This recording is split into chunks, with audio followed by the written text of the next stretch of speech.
In today's video, I'm going to teach you how to reset WhatsApp to its default settings. Before we get started, it's important to understand what resetting to default really means. When you reset WhatsApp, you're essentially clearing out your personal preferences, chats, and customizations, and returning the app to the way it looked and behaved when you first installed it. Because this can remove your chat history and media from your device, you should always consider backing up your data first, especially if there are messages or photos you might want later. On most phones, the easiest way to reset WhatsApp is by going through your device settings rather than inside the app itself. Start by leaving WhatsApp and opening your phone's main settings app.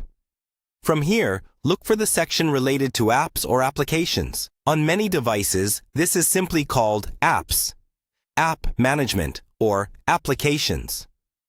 Tap that, then scroll through the list of installed apps until you find WhatsApp and select it. Once you're on the WhatsApp app info screen, you'll see several options like notifications, permissions, storage, and so on. To reset WhatsApp to default, you'll focus on the storage and cache section. Tap on that. Inside, you'll usually see two main actions, one to clear cache and another to clear data or clear storage.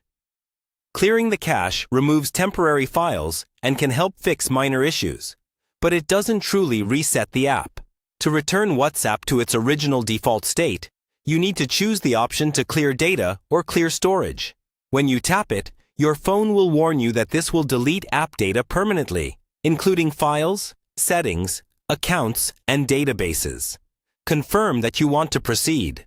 After this, WhatsApp is essentially wiped from your device's memory, but the app itself is still installed.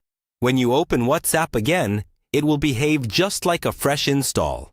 You'll be asked to agree to the terms, verify your phone number, and choose whether to restore from a backup if one is available in your cloud service. If you created a backup earlier, this is where you can bring your chats and some media back.